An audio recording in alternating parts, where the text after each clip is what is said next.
Pai do Senhor a todos. Estamos aqui para mais uma pré-aula da Escola Bíblica Dominical, do Programa de Educação Cristã Continuada.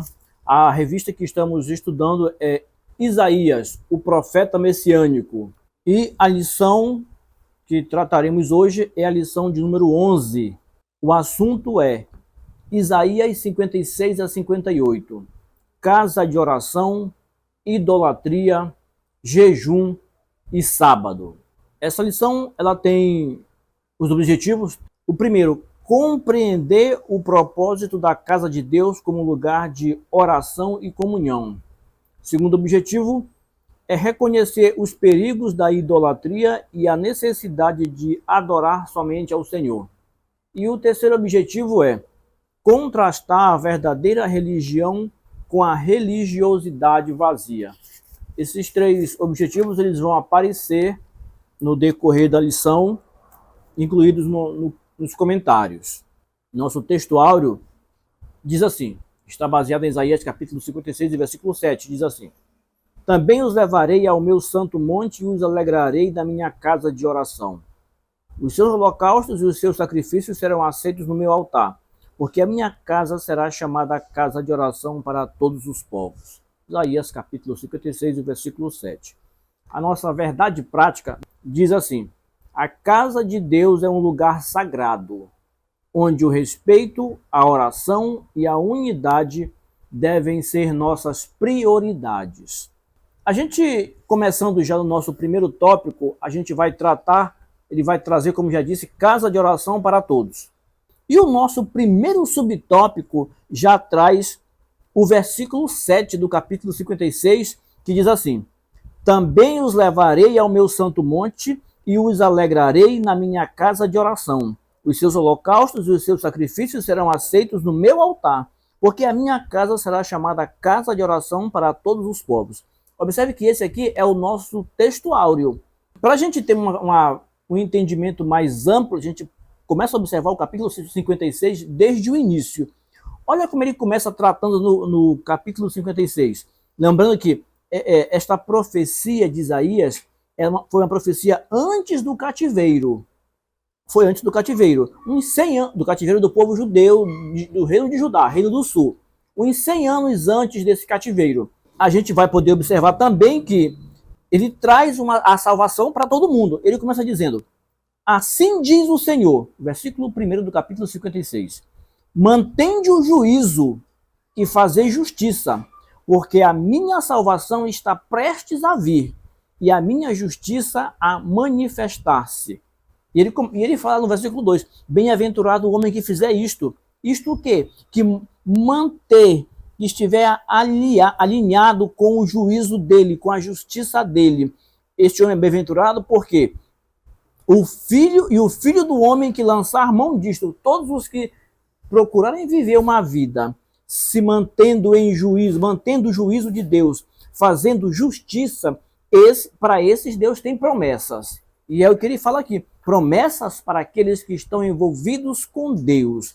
Observe que ele põe condições para isso, para que ele leve essas pessoas para o santo monte e os alegre na casa do Senhor. Tem condições para isso. Ele vai dizer, bem-aventurado o homem que fizer isto e o filho do homem que lançar mão disto. Disto o quê? Que se guardar de profanar o sábado e guardar a sua mão de perpetrar algum mal. E aí, o que falamos do sábado? Ele diz, o sábado é tido como o dia em que o Senhor parou para observar a sua obra. E lá em Gênesis fala que ele achou tudo muito bom.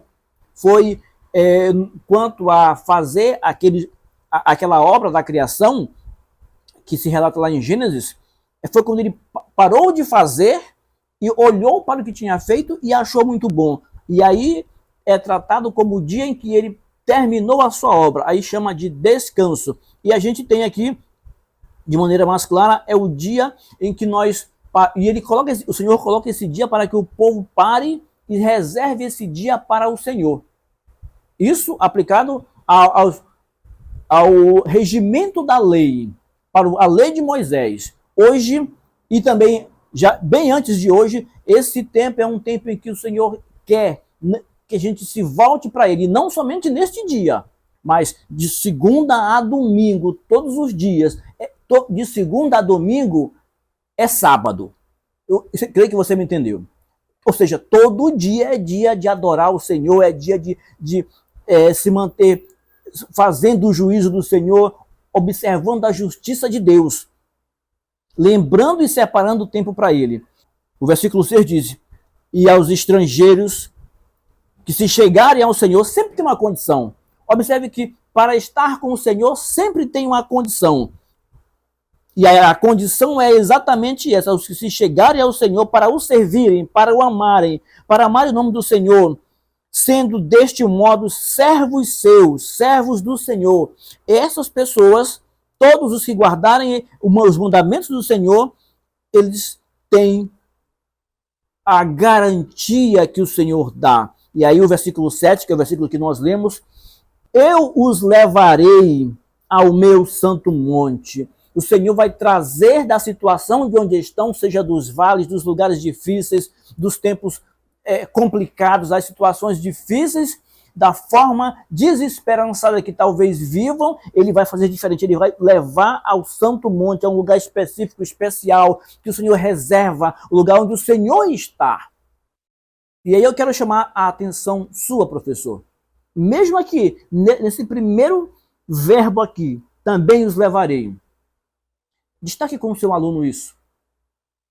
Essa importância de quem está vivendo na vontade do Senhor, de quem está cumprindo os mandamentos do Senhor, de quem vive na condição de servo do Senhor. De acordo com o versículo 6, aqueles que se chegarem ao Senhor. Destaque isso com o seu aluno. A importância dele se chegar ao Senhor, dele observar que o Senhor é tudo, mesmo que ele não tenha esperança, que a vida que ele está vivendo, e mesmo estando na igreja, mas pode estar vivendo uma vida desesperançada. Quando nós nos chegamos ao Senhor, servimos o Senhor, amamos o Senhor, somos seus servos, Deus nos leva a patamares elevados. Deus nos leva a ter esperança, e muito mais que esperança, certeza de vida com Ele. Também os levarei ao meu santo monte. Depois, os alegrarei na minha casa de oração. A importância do templo para o povo judeu, e essa profecia aqui, essa palavra, era inicialmente para o povo judeu, mas não deixa de ser abrangente a mais pessoas, porque ela fala de salvação a nós também, mas a referência do templo para o povo judeu, ela era muito forte, ela era muito impregnada na vida deles. Eles sempre entendiam que eles associavam o templo com a presença de Deus. Em vários momentos, o povo de Israel associava a presença de Deus à presença da arca. Se a arca estava com eles, perto deles, eles levavam a arca até para a guerra. Era a presença de Deus ali. Isso era muito vibrante na vida deles, isso era muito real, eles tinham isso muito fixado na sua mente, no seu dia a dia, no seu cotidiano, a presença de Deus ligada à arca do Senhor, a presença de Deus ligada ao templo. E aí ele diz: eu vou levar para o templo, para a casa de oração.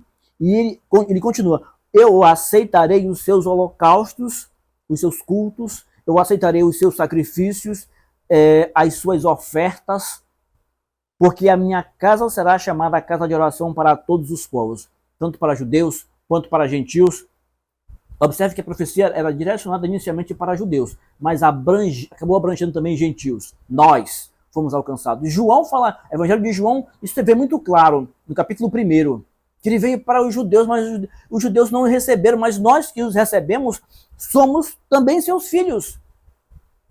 Então, é importante nós nos considerarmos também herdeiros de tudo isso, de vida eterna, de uma vida com Deus, de uma vida restaurada, herdeiros da salvação que é anunciada aqui. A gente tem visto em todas essas lições que Isaías é o profeta messiânico, porque ele está sempre falando de Cristo, ele está sempre anunciando o Messias, ele está sempre dizendo de uma forma ou de outra que o Messias vem, que o Messias viria, como realmente chegou.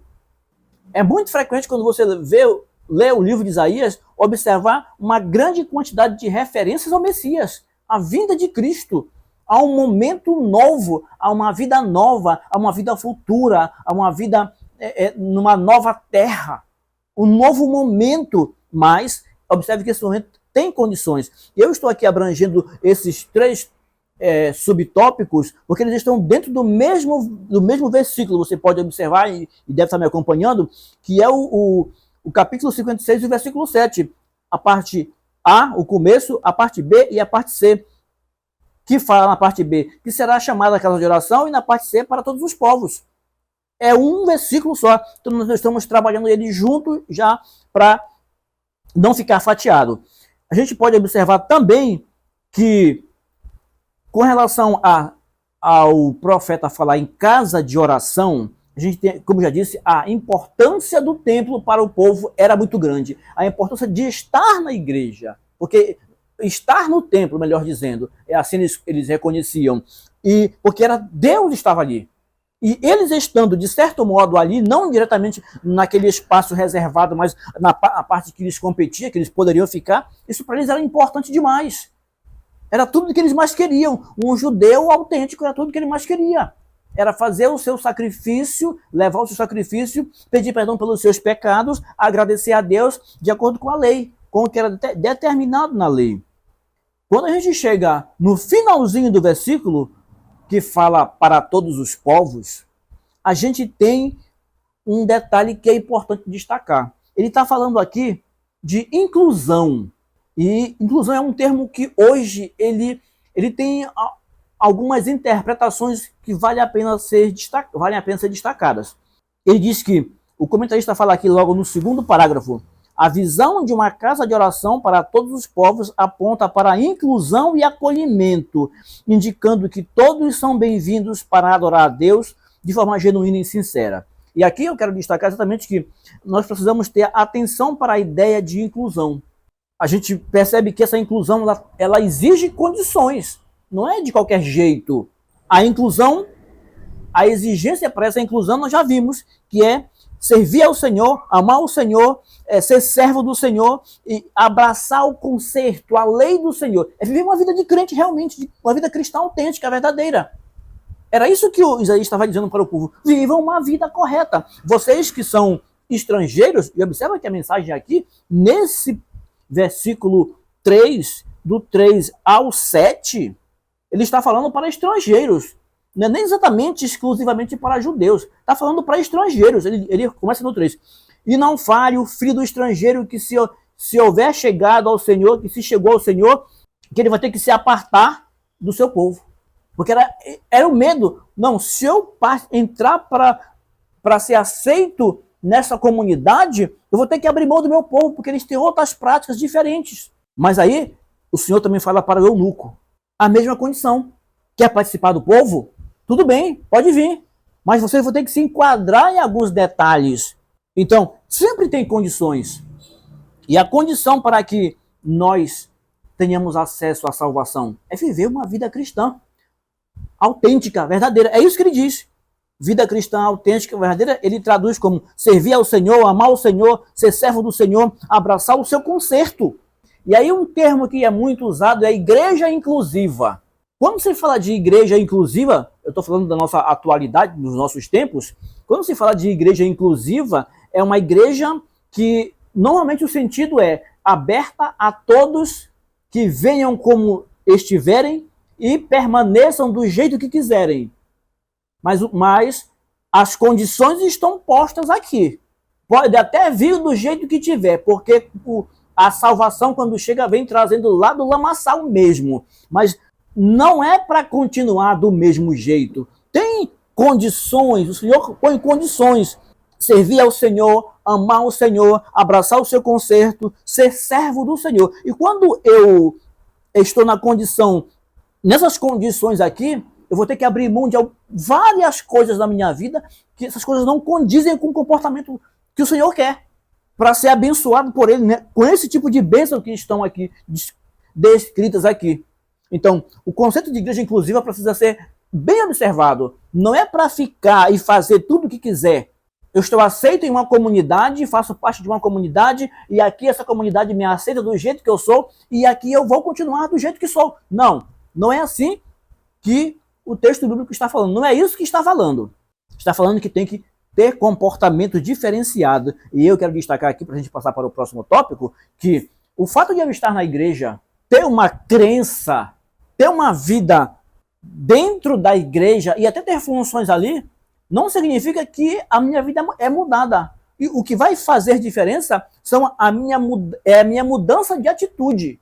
Então, crença, modo de viver, não subscreve, não representa exatamente vida cristã autêntica. Não. Mas a minha mudança de atitude, sim.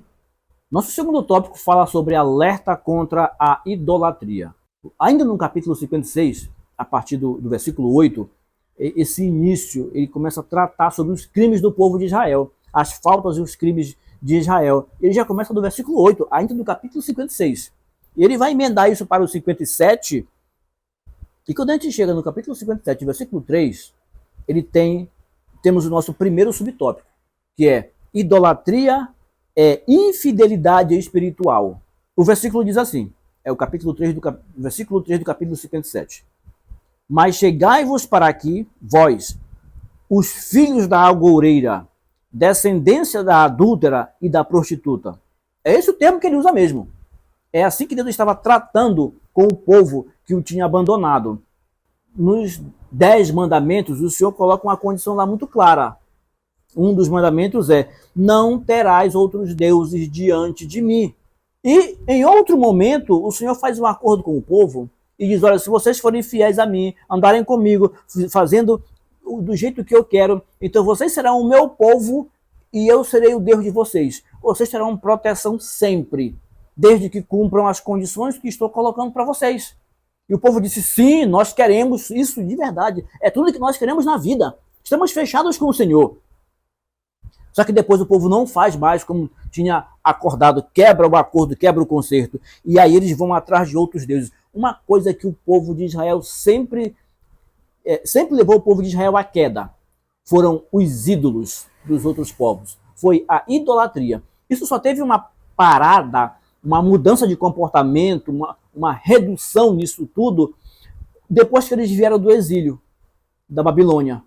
Quando eles voltam do exílio, é como que eles tivessem outro pensamento sobre as coisas com relação à idolatria. E essa questão idolatria, ela passa a ser, digamos assim, menos importante, diferente do que era antes com o povo. Não é mais tão tratado isso de forma tão exigida, porque eles deram uma arrefecida nesse ânimo pela idolatria. Mas antes, a idolatria era a principal causa de queda do povo. E essa profecia, relembrando, foi uma profecia antes do cativeiro, cerca de 100 anos antes do cativeiro do Reino do Sul, Judá, por meio da Babilônia. E ele está dizendo o que para o povo? Chegai-vos aqui, vós, filhos da agoureira, filhos de feiticeiros, filhos de adivinhos, filhos de supersticiosos. Vocês têm isso no sangue de vocês. Vocês me trocaram por outros deuses. Deus considerava isso uma espécie de adultério, de prostituição. Eles trocaram Deus por outra pessoa, por outra parceria, por outra pessoa por quem eles devotavam o amor. E Deus chama isso de prostituição, de adultério, e diz que eles são filhos de feiticeiros, fazendo relação aos ídolos que eles procuravam, aos povos que eles se misturavam, para adorar os seus ídolos, participar das suas festas. Então, o tratamento de Deus é esse. E o subtópico que nós observamos aqui é que a idolatria é infidelidade espiritual. A gente vai ver também que essa idolatria ela vai se expandir. Não é apenas a questão dos ídolos, como normalmente se pensa quando se fala em idolatria. Ela é uma coisa mais ampla. Agora, no nosso segundo subtópico, que vem tratando sobre idolatria e as suas consequências, que a base é o versículo 13 do capítulo 57, diz assim: quando clamares, a tua coleção de ídolos que te livre. Levá-los-ás ao vento, levá-los-á o vento. Um assopro os arrebatará a todos. mas o que confia em mim herdará a terra e possuirá o meu santo monte. Ele está dizendo que os ídolos são o quê? Nada. Que o vento leva eles, bate um vento, todos caem, são levados pelo vento e um assopro derruba tudo. Porque eles não têm vida, eles não podem se equilibrar, eles são objetos feitos de madeira, de barro, de gesso, de pedra, e eles não têm vida, não têm independência nenhuma. Ele vai dizer agora, ainda mantendo o mesmo pensamento sobre o povo que ele estava expondo no versículo 3. E aí vai falar agora dos ídolos. Olha, quando vocês estiverem com problemas, não venham a mim. Vão lá com os ídolos de vocês. Quando vocês clamarem, a coleção, não eram poucos, era uma coleção. A coleção de ídolos de vocês que livre vocês. Eu não estou disponível para livrar vocês, porque vocês me abandonaram, me trocaram por ídolos, por deuses, os mais variados. Deuses que não fazem nada. E vocês trocaram o Deus verdadeiro pelos deuses que não respondem, que são mortos, que são imagens de escultura. Então, quando vocês tiverem com problemas, vão com eles. Não escolheram eles? Então vão com eles. Não me abandonaram? Então não venham comigo, vão com eles. É assim que Deus trata o povo, o ímpio, nas suas escolhas. O homem sempre, ele quer um Deus. Ele sempre quer um Deus. E se não for Jeová, o Deus verdadeiro, vai ser outro Deus, qualquer outro Deus. E preferencialmente vai ser outro Deus. Normalmente não será o Deus verdadeiro, porque o Deus verdadeiro tem algumas exigências que a natureza humana não quer cumprir, mas os outros deuses não fazem nenhuma exigência. Está tudo liberado, você pode fazer tudo, inclusive abandonar o seu Deus antigo que era Jeová, preferencialmente que abandone, mas aqui você pode fazer tudo, tudo que a sua natureza pecaminosa quiser, tudo que a sua vontade quiser, tudo que os seus desejos pedirem, você pode fazer. Eu sou um Deus que entendo vocês. Isso aqui é os deuses falsos. E são esses deuses que o homem quer, que a natureza pecaminosa quer, que o homem quer, que a mulher quer. São esses deuses. A gente vai poder observar também que os ídolos de hoje, eles têm outras caras, têm outras formas. Eles são sutis. Eles não são do mesmo jeito daqueles ídolos de antes. E que hoje são fáceis de serem abandonados. Aquelas estátuas, seja de animais, seja de pessoas. Hoje não, os ídolos são diferentes. São mais sutis, são modernos. E a gente chega até a pensar, às vezes as pessoas chegam até a pensar que eles não são ídolos. Que são qualquer outra coisa, menos ídolos. Que são normais. E aqui eu quero que você destaque como seu aluno também, professor, essa questão. E não só o seu aluno. Eu chamo você, assim como me chamei no momento que fui ver esse texto aqui, eu quero chamar você para participar, para observar sobre esses ídolos. Será que esses ídolos não estão fazendo parte da nossa vida, da minha, da sua vida, da vida do seu aluno? Instigue o seu aluno a fazer essa reflexão. Será que ele não está envolvido com ídolos que ele nem percebe que está envolvido? Mas que ídolos? Esses ídolos podem ser objetos que a gente põe em lugar de Deus. A gente prefere os objetos a Deus. Esses ídolos podem ser pessoas que nós valorizamos mais que Deus. Podem ser famosos, podem ser pregadores. Pregadores. Podem ser cantores, podem ser tantos artistas, tantas pessoas que a gente prefere dar mais destaque do que damos destaque a Deus.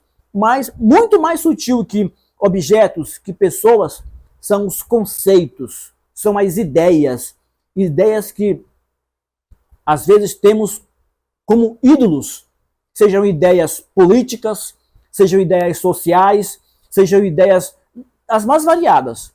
Nós às vezes pegamos essas ideias e colocamos como mais importantes que Deus. Preferimos estas ideias do que seguir a vontade do Senhor. Entre seguir essas ideias e seguir a vontade do Senhor, às vezes preferimos essas ideias. Elas passam a ser ídolos, passam a ser os nossos bezerros de ouro. Mas são só ideias.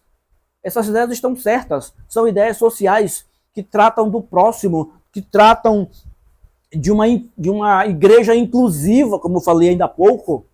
É importante ter, tem que ter. O mundo de hoje caminha para isso, pede isso, a gente tem que atender às necessidades. É importante observar se essas ideias realmente estão tomando o lugar de Deus. Porque quando elas passam a tomar o lugar de Deus, elas são ídolos. Isso é idolatria. Então atentemos para esses detalhes, que eles são importantes para a nossa vida, para nos mantermos de pé nessa caminhada. Nosso terceiro subtópico vai falar: só o Senhor é Deus.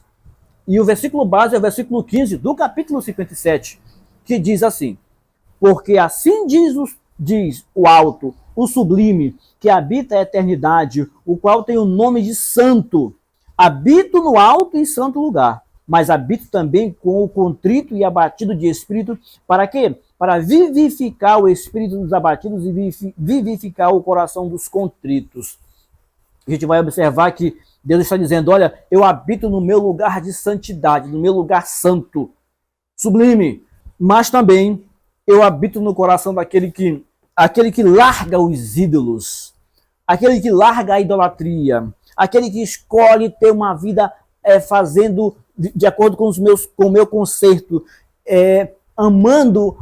me amando. Esse sim, para esse eu estou morando junto com ele, também habito no coração dele, porque ele larga os ídolos, porque ele larga a vida errada, as velhas práticas. Às vezes estamos dentro da igreja e temos práticas erradas. Às vezes estamos dentro da igreja e temos ídolos, e não são poucos.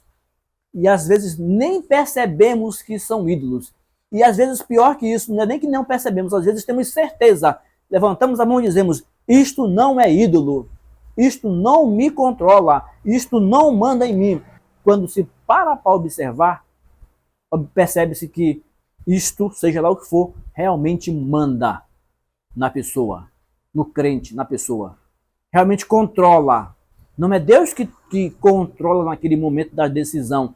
É essa ideia, é esse conceito filosófico, é esse modo de ver as coisas, é esse modo que a mídia coloca, é esse artista que influencia, é esse cantor que influencia nas suas músicas, é esse pregador que influencia com as suas pregações, é esse pregador moderno que se chama coach, que está influenciando, pregando qualquer coisa, qualquer evangelho que não é o verdadeiro evangelho. Ou melhor, pregando qualquer coisa que não é evangelho.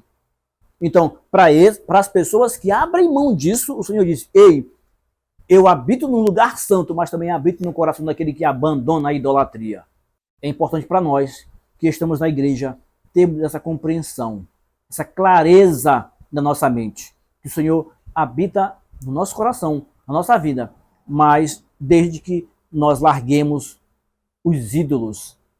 Nosso terceiro tópico vai falar sobre o jejum e o sábado.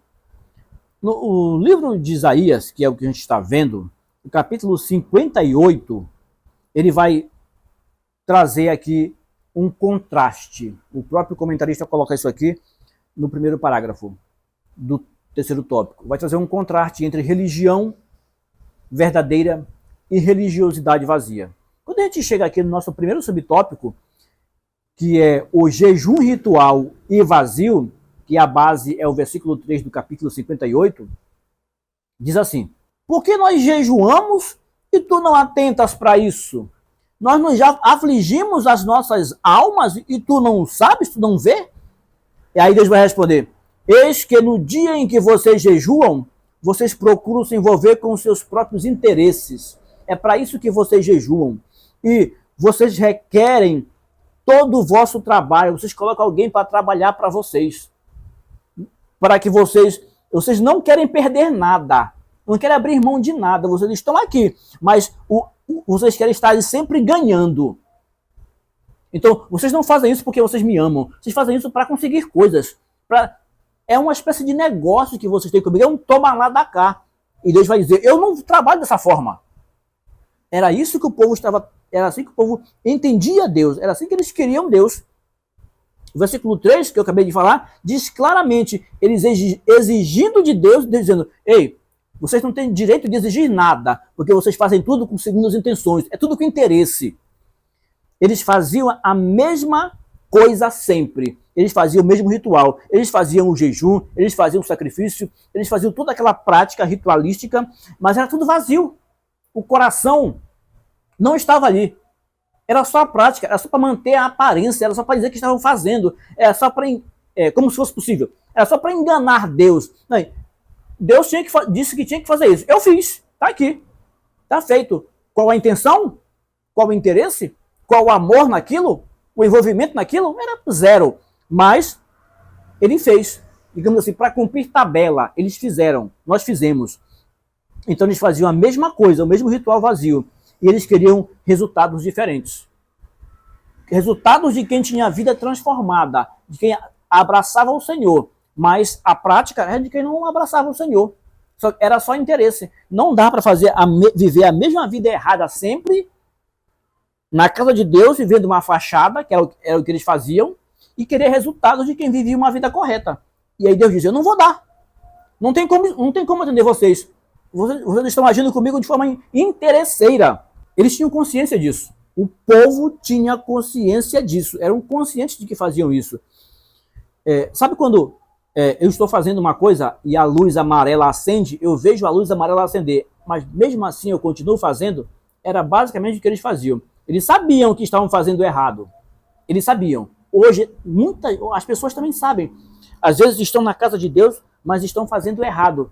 Mas continuam fazendo errado. E estão tão bitolados naquela prática que eles querem até exigir de Deus. Deus, eu estou aqui. Eu vim para cá. Eu vim para cá domingo, quarta, sexta, terça, quinta, sábado, os dias que tiver reunião na sua igreja, qualquer igreja. Eu venho todos os dias. Eu venho de manhã, venho à tarde, venho à noite, eu venho para a vigília. Eu estou aqui. Mas o coração não está lá. A prática não é de quem quer estar ali. Está ali porque tem que dar uma satisfação, seja por causa de um cargo, de uma função, ou porque acha que Deus vai gostar daquilo ali, porque ele está ali. Ele está, às vezes, tão cego que ele não percebe que aquilo ali, não percebe frequentemente que aquilo ali é errado. Mas tem alguns momentos que eles têm um estalo de consciência e ele percebe, estou errado. Estou fazendo errado. Estou fazendo um sacrifício que é um ritual vazio. Eu não posso exigir nada de Deus. Eu não posso querer nada. E aí, trazendo para os nossos dias, contextualizando, que isso é fundamental para a escola dominical. Viver na igreja não me faz alguém melhor. Exercer funções no ambiente da comunidade cristã não me faz alguém melhor. O que me faz alguém melhor, e eu já falei antes aqui, é mudança de atitude. E é isso que o Senhor quer. Ele já disse isso antes, no capítulo 56. Tem que ter compromisso, tem que se adequar às condições. Nosso próximo subtópico é o subtópico 2, que diz o jejum verdadeiro. O versículo base é o versículo 6 do capítulo 58. O versículo 6 diz assim, porventura, não é este o jejum que eu escolhi? Que soltes as ligaduras da impiedade, desfaças as ataduras da servidão, deixes livres os oprimidos e despedaçes do todo jugo? Olha aqui o que Deus está dizendo que Ele quer. Ele está falando, eu não quero isso aqui do versículo 3 que vocês estão fazendo, que é dizendo, jogando na minha cara que vocês jejuam, que vocês afligem a alma de vocês, que vocês passam por situações incômodas só para fazer a minha vontade segundo vocês, e agora vocês querem a compensação. Não é esse o sacrifício que eu quero. Não é este o jejum que eu quero.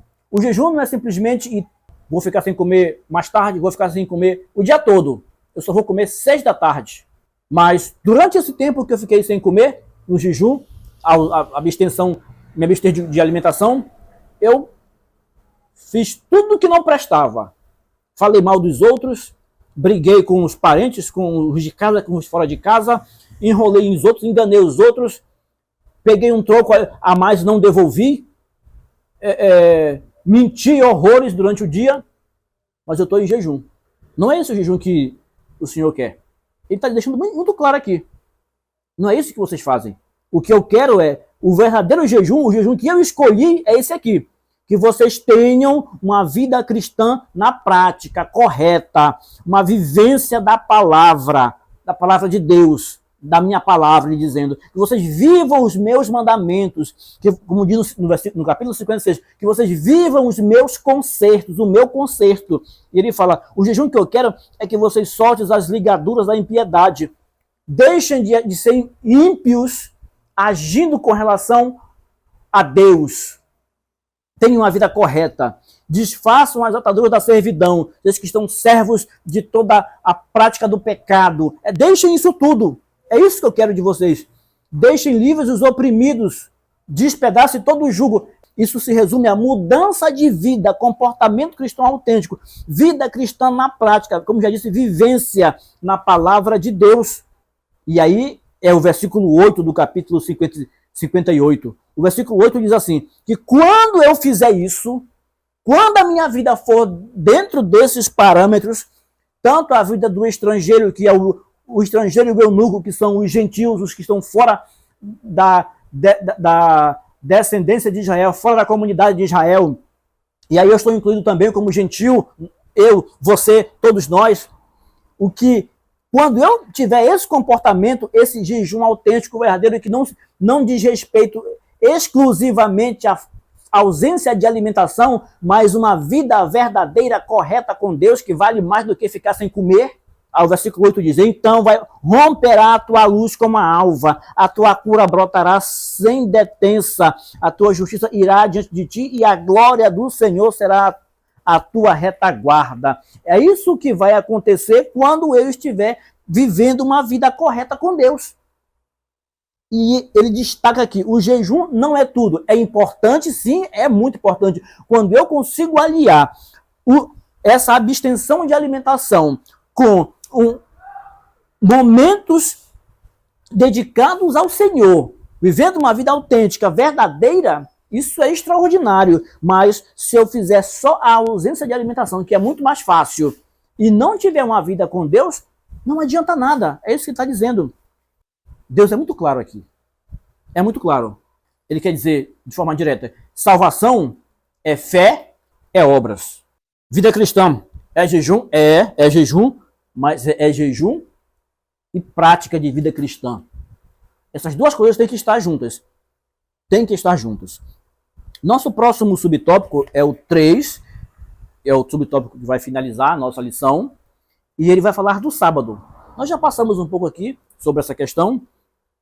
Ele diz, no versículo 13, no capítulo 58, se desviares o pé de profanar o sábado e de cuidar dos teus próprios interesses no meu santo dia, se chamares ao sábado deleitoso e santo dia do Senhor, digno de honra, e honrares não seguindo os teus caminhos, não pretendendo fazer a tua própria vontade, nem falando palavras vãs, o versículo 14, só para complementar e fechar o texto. Então te deleitarás no Senhor e te farei cavalgar sobre as alturas da terra e te sustentarei com a herança de teu pai Jacó, porque a boca do Senhor disse. Ou seja, eu estou garantindo isso. Mas ele está primeiro colocando, quando ele fala sábado, reserva tempo para o Senhor. Não que você vai agora não fazer nada mais no sábado, não vai trabalhar, não vai seguir religiosamente o sábado. Não é isso que o texto está falando, aplicando no contexto mais amplo. Ele falava para o povo judeu que vivia sob a lei de Moisés, mas de forma mais ampla, para agora, para nós, contextualizando, ele está falando, não é que tu vai viver agora separando, sendo crente só no sábado. Não. Tu tem que ser crente todo dia. Como já disse no começo da aula, da pré-aula, ser crente segunda, terça, quarta, quinta, sexta, sábado, domingo, segunda, e virar a semana todo, os 7, e vamos criar mais um dia aqui, os 8 dias da semana. Tá? Para ficar mais claro que é todo dia, sendo crente, sendo autêntico. E aí não basta ser só o sábado, é todo dia. E aí sim, eu separei tempo para Deus, eu tenho uma vida envolvida com Deus. Eu estou ali amarrado ao concerto do Senhor, aos mandamentos do Senhor. Isso é todo dia. Isso é fundamental para que eu diga que realmente sou crente e que o Senhor está fechado comigo e eu com o Senhor. Aí eu posso esperar, não exigir, eu não diria exigir, seria audácia demais, exigir do Senhor, mas esperar do Senhor. Se Ele quiser atender, Ele vai me atender. E por que Ele não me atenderia se eu procuro ser fiel a Ele? A menos que Ele entenda que aquilo que eu quero é um problema para mim e Ele não concorda. Se Ele não concorda, Tá tudo certo, porque ele está vendo mais que eu, adiante de mim, coisas que eu nem estou enxergando. Nossa aplicação pessoal, ela vai dizer assim: como povo de Deus, somos continuamente desafiados a viver de forma digna e relevante, refletindo a justiça e santidade de Deus, sendo verdadeiros adoradores na casa do Senhor e perante a sociedade. Tanto na igreja quanto na sociedade, tanto dentro quanto fora. Ser crente na igreja pode parecer ser mais fácil. Ser crente fora da igreja pode parecer ser mais difícil. Mas eu preciso achar uma forma de conciliar, e o Espírito Santo faz isso de maneira extraordinária na nossa vida, quando nos dispomos a isso, e aí é o querer do Senhor e o realizar dele na nossa vida, a vontade dele e a nossa prática, aí conseguimos fazer esse equilíbrio, entender que preciso ser crente na igreja e crente do lado de fora também. Que o Senhor nos abençoe, que tenhamos na nossa próxima aula, nosso próximo escola dominical, uma excelente aprendizagem. E se esse conteúdo tem sido interessante para você, comente, compartilhe, dê um like. Isso vai ajudar para que mais pessoas tenham acesso, mais pessoas possam ter acesso a esse conteúdo e fazer uso, que ele é sempre com o objetivo de ser suporte na escola dominical, nas aulas da escola dominical, suporte para a revista da escola dominical, para o professor, para o aluno, para o superintendente, coordenador, todos nós. Muito obrigado.